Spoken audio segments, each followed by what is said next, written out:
Fala galera, beleza? Eu sou o Rudney e você está no Bora Mundo e nós vamos a mais um vídeo. Vamos continuar falando sobre psicologia social do livro do Rodrigues, que é este belo livreto aqui, certo? É um livro digno, o link dele está na descrição. Tá curtindo psicologia social? Você precisa ter esse livro aqui, beleza? Bom, hoje a gente vai continuar falando sobre as heurísticas. Se você não sabe o que é isso, heurísticas, quando acabar esse vídeo aqui, eu vou deixar a playlist para você no quadradinho e você vai ver toda a playlist sobre heurística. Eu te convido a ver desde o começo, tem muita coisa interessante. O que a gente vai ver hoje? Sobre a utilização da heurística, tá certo? É o seguinte, ó, quando recorremos às heurísticas, a gente vai ter a heurística, que é praticamente um mecanismo aí de... como que a gente pode dizer, de atalho, tá certo?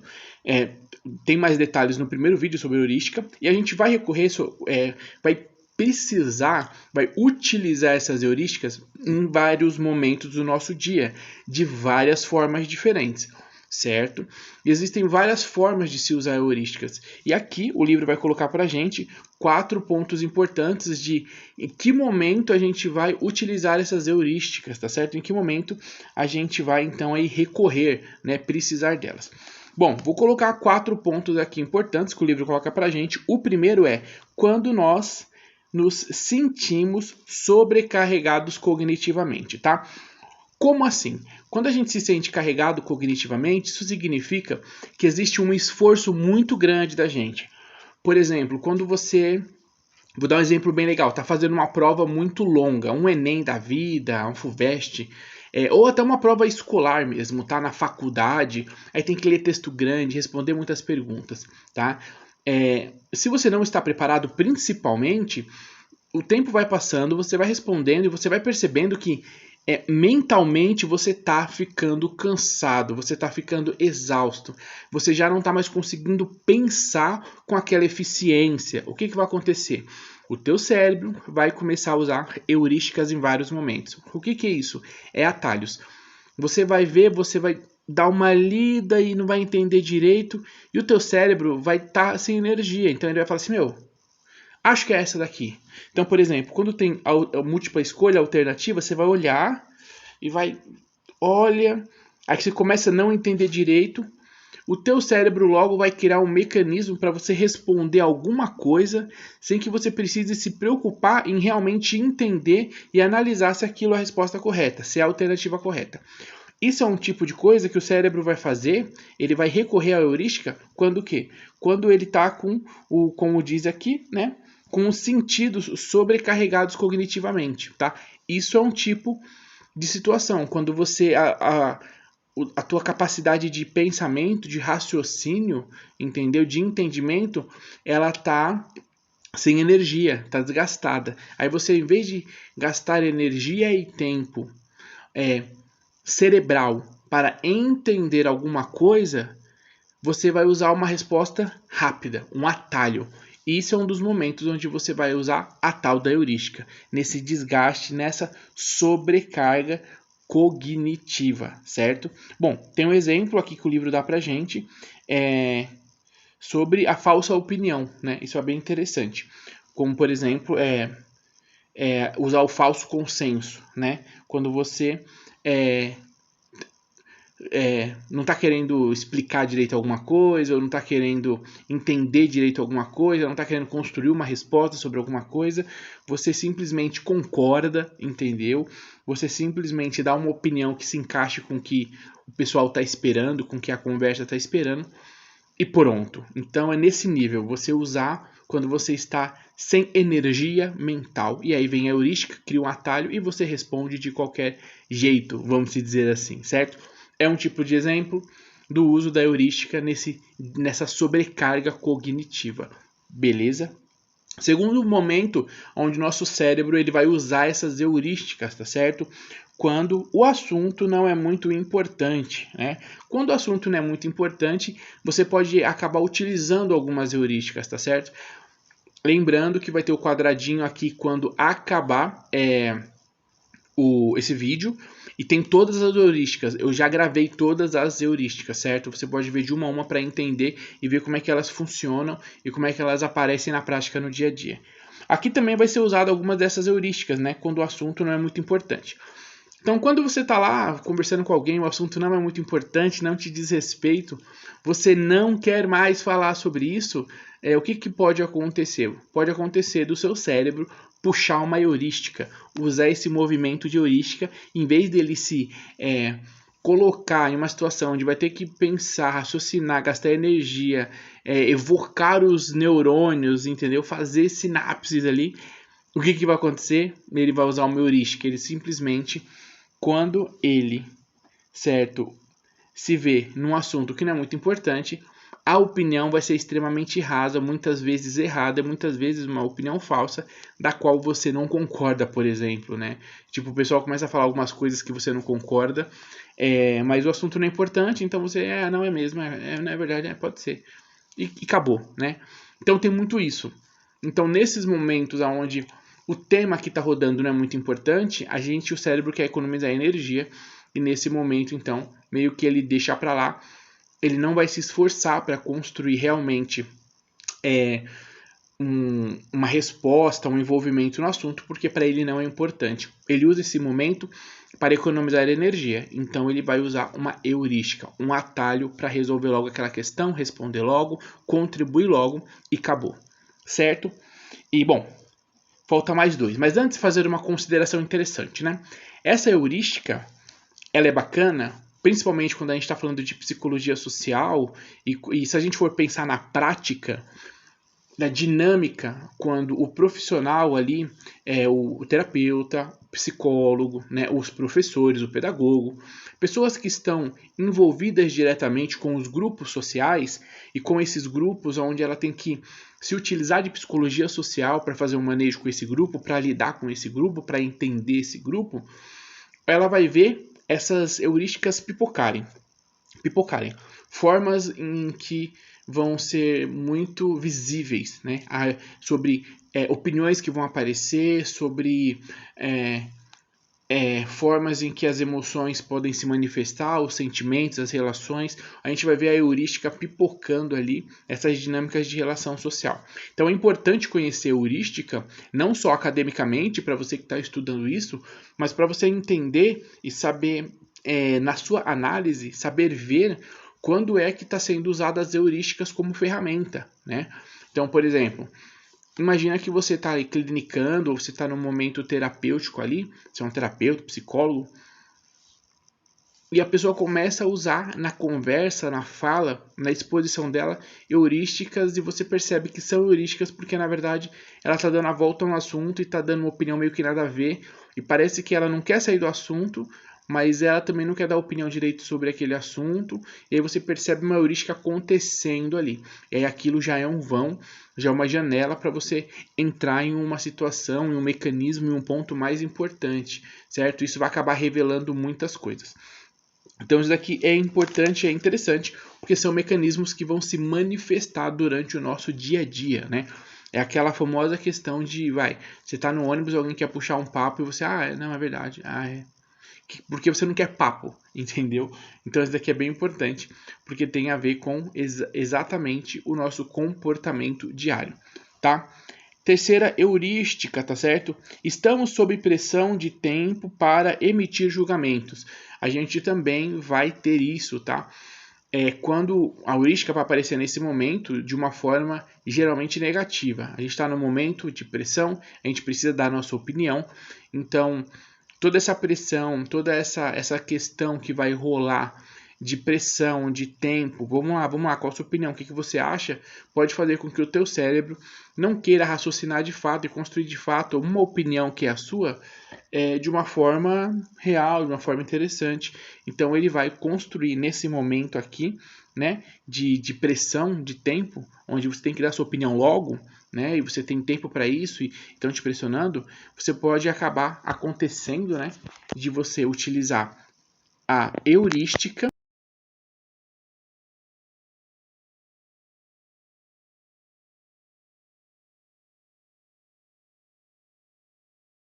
incompleta. tá? Então, olha só que louco, como é positivo, porque você acaba economizando energia cerebral, você acaba se organizando, né? Não absorvendo coisas que não têm relevância, mas ao mesmo tempo você pode acabar construindo questões muito ruins e negativas, né? Como, por exemplo, tem mil exemplos, né?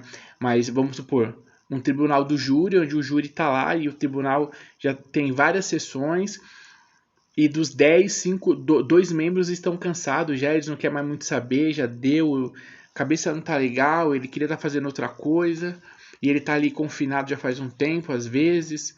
Tô dando um exemplo, tá? E aí chega no momento no dia que ele tem que votar se é culpado ou não, ele já tá meio de saco cheio, tá com outras preocupações e misturou com aquela situação que ele tá tendo que absorver, às vezes veio algum gatilho psicológico nele que aí mexeu com o emocional dele e ele vai acabar, diante de todo esse transtorno, para dar essa opinião, de toda essa pressão, dar uma opinião que muitas vezes não é a que ele queria dar. Por exemplo, ele vai votar que é o culpado, mas na verdade ele acha que é inocente, mas alguma coisa no meio de um caminho bagunçou a cabeça dele e o cérebro não quer mais desgastar tempo, o cérebro não quer mais lidar com isso e você pode gerar aí uma opinião falsa, por exemplo, uma opinião ruim, né? E nesse momento, não só a opinião, tá? Que a gente está falando sobre estarmos sobre pressão de tempo para dar um julgamento. A gente tem que escolher alguma coisa, comprar alguma coisa, vender alguma coisa. E essa pressão daquele tempo pode fazer com que você venha usar uma heurística, tá? Não simplesmente para dar uma falsa opinião, mas usar a heurística para economizar energia naquilo que você vai fazer. Então, em vez de fazer da melhor forma, você vai fazer da forma mais rápida possível, que muitas vezes é a pior forma, né? Então, isso é um outro momento onde nós vamos acabar evocando as heurísticas, tá? Próximo momento que a gente vai evocar as heurísticas antes disso, tem que entender que muitas vezes o uso da heurística, você não percebe, ela é imperceptível, você só simplesmente se manifesta, você simplesmente usa a heurística e você não pensa em usar uma heurística, certo? Então isso daqui é interessante, que é um mecanismo meio que natural do cérebro de lidar com essas questões, tá? De organização de aquilo que é importante, aquilo que não é, aquilo que eu posso gastar energia, aquilo que não, certo?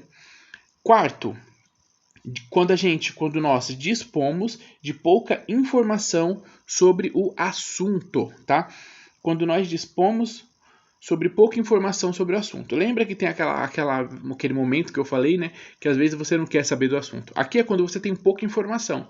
Então, quando as pessoas têm pouca informação, pode ser que, ao invés dela se posicionar como não, então daqui para frente eu não sei mais e tal, nesse momento pode ser que o cérebro, por vários motivos, um deles é para não ficar para trás, ou para não acabar a conversa, ou para mostrar, dependendo da personalidade da pessoa, ou para mostrar que, tipo assim, não, ela continua sabendo sobre o assunto, ele pode evocar uma heurística, usar uma heurística, por exemplo, certo? Então, por exemplo, tá faltando informação, você é uma pessoa que tá lá, você tá no metrô, aí tá no ônibus, isso acontece com mais frequência em São Paulo, tá no ônibus, duas pessoas estão conversando, uma terceira se envolve, e vão batendo um papo ali, e aí começa sobre um assunto importante que elas estão debatendo, e tem uma delas que exatamente ela não tem tanta informação sobre o assunto. Então ela recebe essa informação sobre o assunto e pode acontecer várias coisas. Uma dessas coisas é ela logo emitir a sua opinião, para não precisar ficar contribuindo com o assunto, certo? E ela vai enfatizar na opinião em vez de no conteúdo do assunto, acontece muito isso, né? Outra coisa é ela começar a inventar informações, né? E ela vai fazer tudo aquilo que é ao contrário do que é para ser feito. O que é para ser feito? Gastar energia para tentar contribuir e até para reagir. Tipo, daqui para cá eu já não manjo muito, tá? Já entrou num assunto que eu não tenho opinião sobre. E aí você vai ver que isso talvez seria o mais interessante, só que ao puxar a heurística vai reagir de forma diferente. Pode inventar a história que não tem nada a ver, criar informações, deixar de contribuir com a conversa ou contribuir de uma forma onde vai dar um olé, né? Em vez de ficar falando exatamente sobre o tema, vai falar de temas em volta. Então, quer dizer, um outro momento onde você vai usar a heurística pode ser usada, e muitas vezes ela é usada de forma que você nem percebe, é exatamente nisso. quando dispomos de pouca informação sobre o assunto, tá? O cérebro se sente incomodado, pega um atalho e pula toda aquela situação para um momento mais tranquilo, tá? Então, isso daqui foi o quê? Isso daqui que a gente viu são quando nós recorremos às heurísticas, quando o cérebro recorre às heurísticas. São todos os momentos onde o cérebro não quer gastar energia, ele não quer investir esforços, ele se sente pressionado ou ele se sente em uma posição de desinteresse sobre aquilo. E para que ele encerre ou que ele saia dessa situação, ele vai fazer o quê? Ele vai usar heurísticas, que é esse atalho. Bacana, interessante, top. Agora você entendeu. Bom, agora é o seguinte, a heurística a gente já viu que é o seguinte, né? Já se percebe que ela não é só positiva, ela também é negativa, né? Quer dizer, o cérebro ele vai utilizar dessas questões, os nossos comportamentos eles vão construir essa necessidade da heurística, eles vão utilizar essas ferramentas, aplicar essas ferramentas e muitas vezes elas vão se tornar problemáticas. E muitas vezes também, em outras situações, ela vai se tornar positiva, né? Então a gente vai ver agora alguns exemplos rapidinhos sobre esses momentos. É muito interessante. Isso é muito interessante, tá? Então a gente vai ver exemplos das consequências do uso das heurísticas. Então você usa heurísticas, elas vão ter consequências. A gente vai ver exemplos disso, tá? Então vamos lá. O que eu vou fazer? Como é um negócio muito específico, eu vou ler o caso. O caso é muito curtinho, poucas linhas e vem comigo, tá certo? Vamos lá. Olha só. O primeiro caso, deixa eu arrumar aqui. O primeiro caso, tá? Que vamos ter.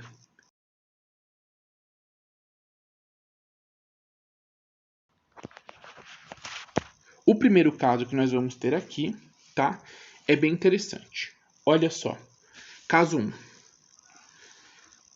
Heurísticas permitem que os médicos, né, reduzam a sua carga cognitiva, substituindo a matemática de probabilidades por rotinas estereotipadas. O que é isso?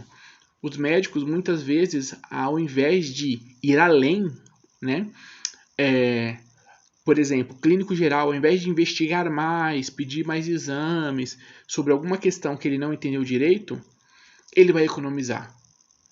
Ele vai mandar logo para o especialista. Ele não quer ter trabalho, tá? É isso que está falando aqui. Por exemplo, ele vai falar sobre o Anthony. Verificaram que médicos...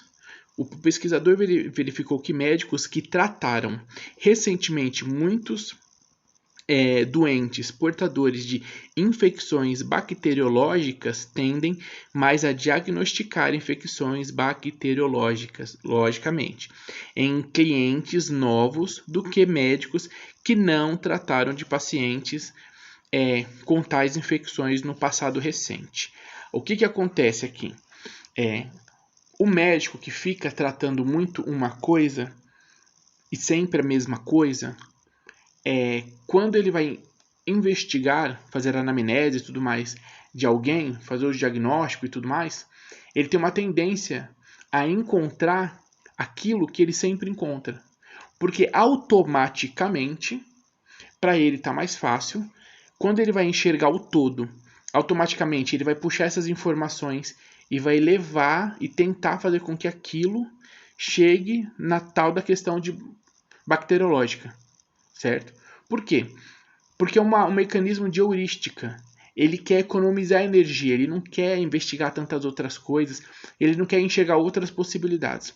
Ele quer que aquilo seja exatamente isso, infecções bacteriológicas, certo? Por quê?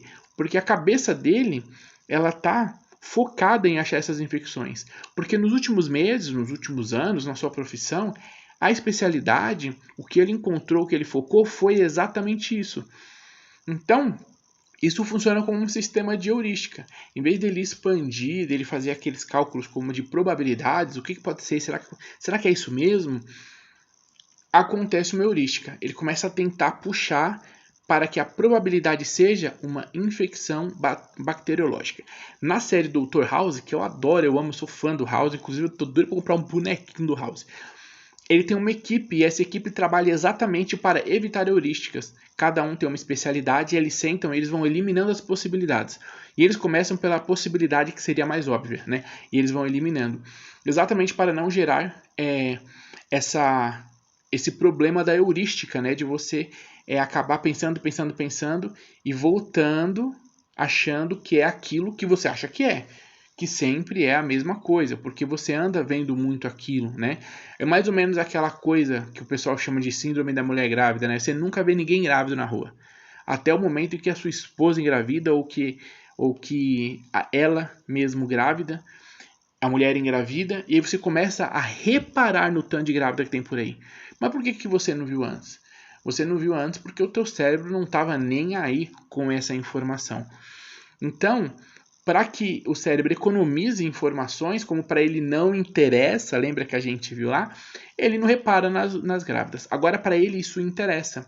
Então, agora ele começa a ver e a reparar, certo? Por quê? Porque agora ele está no momento onde aquilo é importante para ele. Antes, ele não ficava reparando, obviamente. O cérebro não queria reparar ou ficar pensando sobre mulheres grávidas. Agora, para ele é importante, certo? Então, heurística. A heurística, conhecida como acessibilidade ou facilidade de acesso à informação, é responsável por tal equívoco. Então, essa heurística de acessibilidade, né, ele vai acessar sempre aquilo que está mais fácil para ele, que é o que ele vê com mais frequência, que é o que? A tal da infecção bacteriológica. O que é isso? O que é que você precisa entender? Essas situações são reais, essas situações acontecem o dia todo, né? O médico vê muito aquilo, ele acha que é aquilo. O policial vê muito certo tipo de movimentação física, de comportamento, de fala, ele vai achar que o perfil daquela pessoa é X, né? Um vendedor que sempre vê um certo tipo de comportamento do comprador, do cliente que vai comprar, ao esse comportamento se manifestar, ele logo vai achar que vai comprar, que aquela pessoa vai comprar. Mas por quê? Por que ele chega nessa resposta tão rápido? E pode ser que seja a resposta errada. A pessoa entra e não compra nada. É porque ele já fez uma leitura que aquele tipo de perfil, aquele tipo de comportamento é uma possível pessoa que compra, certo? Mas por que ele chega tão rápido nessa informação? Por que essa informação é a primeira a chegar, essa impressão? Porque é uma heurística, ele está tomando um atalho. Ele pode pensar mil outras coisas, mas para ele faz sentido, na leitura dele, o cérebro usar essa heurística, economizar energia e falar, não, pelo que eu já conheço, a pessoa vai comprar alguma coisa. Entendeu? Isso é muito importante. Bom, eu vou passar o mais rapidinho nos outros, que tá bem bacana, porque, você vai sair entendendo exatamente isso sobre a utilização das heurísticas. Como é que elas são utilizadas. E não só como elas são utilizadas, você está entendendo como elas afetam de forma positiva o nosso dia a dia, nosso comportamento, nossas relações, o mundo, né? E como ela acaba afetando de forma negativa também, certo? Aula top, aqui o negócio é top, tá? Vamos lá. Diagnósticos clínicos são muitas vezes feitos de acordo com a maioria ou menor semelhança entre sintomas do cliente e o protótipo de uma determinada síndrome clínica. Sabe aquele negócio de tudo é virose? Então, mais ou menos isso, certo? Utilizando a heurística denominada representatividade. Psiquiatras e psicólogos clínicos com frequência se deixam levar pela visão estereotipada relativa ao protótipo. Aliás, ao prototipo, ao invés de procurar evidências clínicas que corroborem o diagnóstico. Então isso acontece muito mesmo, né? Você, ao invés de tentar zerar as possibilidades de um diagnóstico clínico, às vezes você pega aquelas principais e aí você já está dentro da heurística, a heurística está se preocupando só com aquelas que fazem mais sentido e tudo mais. Em vez de fazer um diagnóstico mais amplo, né? Eles vão já selecionando ali aquelas características que para eles já fazem sentido, já montam um padrão e aí eles já encaixam a pessoa em uma certa situação. Vou dar um exemplo muito legal. Vocês vão se lembrar aí, quando lançou a tal da moda do déficit de atenção. Nossa, aí foi uma loucura, porque todas as crianças do mundo, do nada, tinham TDAH. né? Então, era muito louco. Tinha outra coisa essa daqui foi sinistra. Crianças hiperativas. Quando essa palavra surgiu e começou especialistas e médicos irem em programas de televisão falar sobre crianças hiperativas, toda criança virou hiperativa. O que aconteceu? Não existia uma preocupação. A forma que nós olhávamos por uma criança que não é hiperativa era uma forma mais normal, tá? E quando chegou essa informação, ela chegou sem o filtro de análise do todo. Então, o que ficou na cabeça das pessoas? Aquilo que mais importava. Criança agitada demais, pra lá e pra cá, que não para, não presta atenção, ela é hiperativa. Isso foi o que as pessoas absorveram de informação, porque essa foi a informação que ficou sendo batida.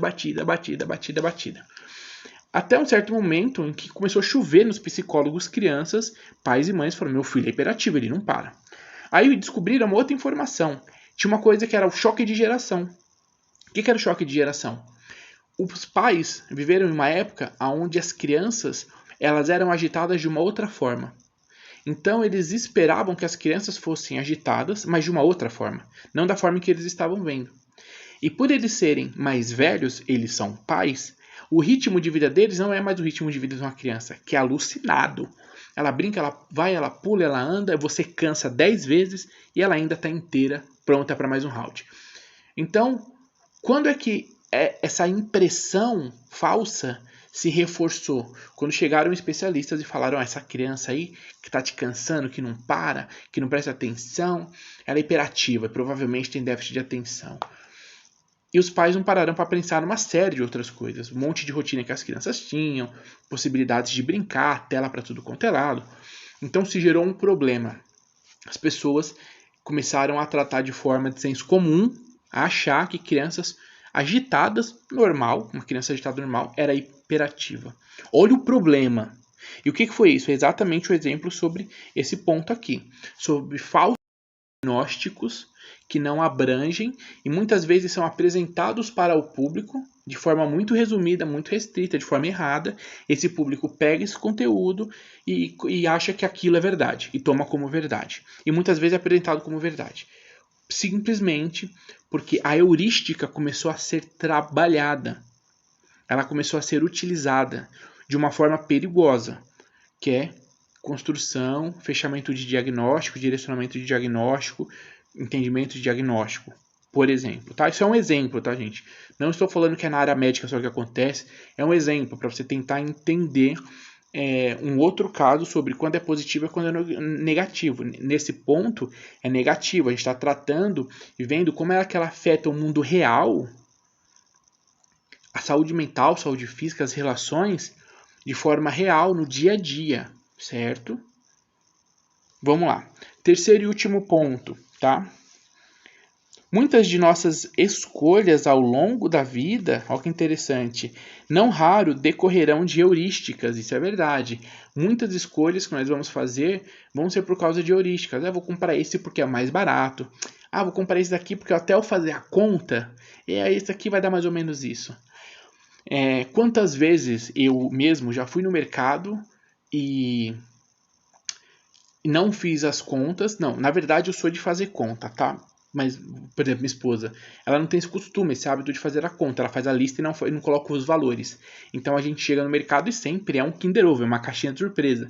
Que sempre nunca o valor bate com o tanto que tem, né? Então sempre tem que ir com um a mais, porque não foi calculado. Mas entrou de forma mecânica. Não, isso aqui vai dar mais ou menos isso e tal, e quando vai ver não dá. Então isso é o que? A heurística trabalhando, certo? Então, sempre a gente vai utilizar, sempre não, mas muitas vezes nós vamos utilizar a heurística, porque a heurística é um mecanismo, é uma ferramenta do cérebro para organizar a nossa vida, certo? Da mesma forma que tem um médico que ele vai acabar pode ter problemas ou levar problemas pelo fato de, por exemplo, um clínico geral, ele usar a heurística é muito ruim. Mas um especialista que a heurística acaba trabalhando de forma potencial nele, é muito bacana. Porque, horas, se ele sempre se volta para a possibilidade de que pode ser câncer, pode ser câncer, pode ser câncer, a tendência é que ele consiga enxergar câncer aonde outros não enxergariam. né? Então a heurística pode levar ele a questões muito positivas e a mecanismos muito positivos. Então ela tem esses dois lados, certo? De forma muito interessante. Então isso daqui, para a gente ver que geralmente na nossa vida ela vai fazer parte das tomadas de decisão e dos comportamentos que nós vamos ter e dos pensamentos, certo? Bom, não raro elas vão, a gente vai decorrer, né? A gente vai ir atrás das heurísticas, ao invés de se, olha só, basear numa análise racional e cuidadosa da situação. Bom, fica um ponto muito claro, é que ela é mais negativa do que positiva, certo? Por quê? Porque ela está dentro do campo de uma irracionalidade, tá? De um pensamento rápido, de um pensamento incompleto, de um comportamento e pensamento incompleto, certo? Então ela está dentro do campo da irracionalidade. A tendência é que ela seja mais negativa do que positiva, certo? As heurísticas. Então, quanto mais perceptível for, quanto melhor o profissional conhecer, o curioso conhecer as heurísticas, inclusive como uma autoanálise, ele consegue trabalhar questões do dia a dia, posicionamentos, pensamentos de forma mais complexa e mais ampla sobre tudo na vida, certo? Bom, e o que fica de resumo, né? De pontuação de resumo. Fica praticamente 2 pontos importantes aqui, tá? Nem sempre nós somos racionais, existe a frase nós somos seres racionais, mas se nós formos avaliar o tanto de vezes que a heurística, isso é uma ferramenta psicológica, tá? É uma manifestação psicológica nossa.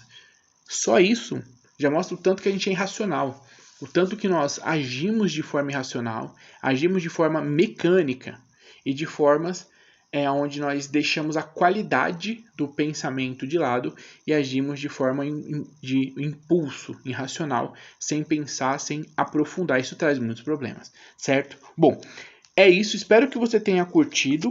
Próximo vídeo a gente já vai começar falando sobre pensamentos automáticos. Top! Então não perde. Ó, escreve aqui embaixo o que você mais gostou de informação nesse vídeo. Ajuda nós. Gostou? Se inscreve no canal, certo? Tem um valeu aqui, clica, ajuda o canal. O link do livro vai estar na descrição. O vídeo vai acabar, vai estar o quadradinho. Clica para você ver toda a playlist. E para saber dos meus cursos, os links estão aqui, certo? Tamo junto, valeu e até o próximo vídeo. Até a próxima videoaula. Valeu!